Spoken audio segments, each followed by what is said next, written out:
بسم اللہ الرحمن الرحیم۔ السلام علیکم۔ آخر وہی ہوا جس کا ڈر تھا۔ عالم اسلام کے مسلمانوں میں یہ خدشہ موجود تھا کہ عرب امارات کے بعد دیگر عرب ممالک بھی اسرائیل کو باقاعدہ ریاست تسلیم کر لیں گے۔ 14 اگست 2020 کو عرب امارات نے اسرائیل کو تسلیم کیا اور 15 ستمبر 2020 وہ سیاہ دن ہے جب اسرائیل نے ایک اور عرب ملک کو گھٹنے ٹیکنے پر مجبور کر دیا۔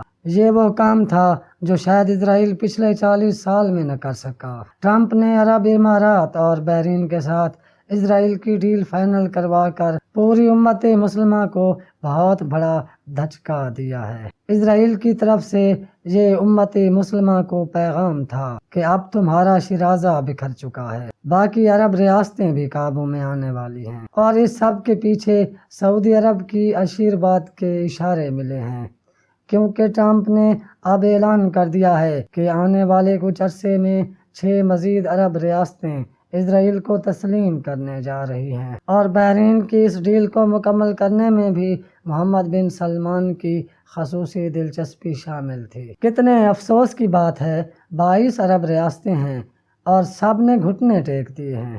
فلسطین اور امت مسلمہ کے علمبردار اور قبلہ اول کے دعوے دار یہ عرب جو کہتے ہیں ہم امت کے لیڈر ہیں، غزہ کے مظلوموں کا دکھ کیسے بھول گئے، غزہ کے مظلوموں کی قید کیسے بھول گئے۔ اسرائیل نے 2007 سے غزہ کو دیواروں اور خاردار تاریں لگا کر ہوا، پانی اور زمین کی طرف سے مکمل بند کر رکھا ہے۔ نہ وہاں پر کسی کو علاج کی سہولت ہے، نہ ہی خوراک میسر ہے۔ آئے دن دہشت گردی کی کارروائیوں میں اضافہ ہو رہا ہے اور اسرائیلی فضائیہ مظلوم غزہ کے مقید شہریوں پر بمباری کر رہی ہے، مگر عرب اپنے مفاد اور عیاشی کے لیے سب مظالم بھول کر فلسطین کو پیچھے چھوڑ کر اسرائیل کو تسلیم کر رہے ہیں اور اپنے آقا امریکہ کے تلوے چاٹ رہے ہیں۔ آپ اگر ڈیز آف فلسطین کو پڑھیں تو آپ کو پتہ چلے کہ فلسطین کے مظلوم عوام کس کرب اور مصیبت میں ہیں۔ بیت المقدس کو کیسے اسرائیل کھنڈرات میں تبدیل کر رہا ہے، مگر عربوں کو کیا، خون تو فلسطین کا بہتا ہے۔ ان کی عیاشیاں اور زیادہ بڑھتی جا رہی ہیں۔ یہ عورتوں کے رسیا، یہ موجودہ عرب حکمران یہودی عورتوں کو اپنی کنیزیں بنا کر بیٹھے ہیں اور ظلم کے سامنے ہتھیار ڈالتے جا رہے ہیں، مگر سوال ان لوگوں سے ہے جو بات بات پر یہودی ایجنٹ کے فتوے لگاتے تھے۔ اب ذرا عرب امارات، بحرین اور بطور خاص امام کعبہ عبدالرحمن السدیس پر بھی ایک فتویٰ لگا دیں۔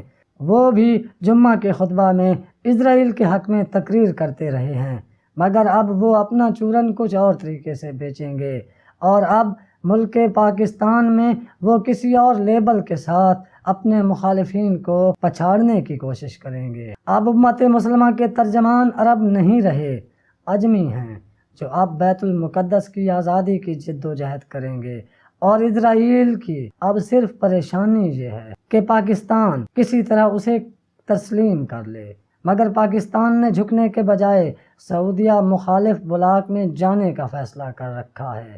پاکستان پر اگرچہ بہت پریشر ہے کہ وہ اسرائیل کو تسلیم کر لے، مگر انشاءاللہ ترکی کے ساتھ مل کر پاکستان اب اسلامی دنیا کا لیڈر بنے گا اور کشمیر اور فلسطین کی آزادی کی تحریک کا علمبردار بنے گا۔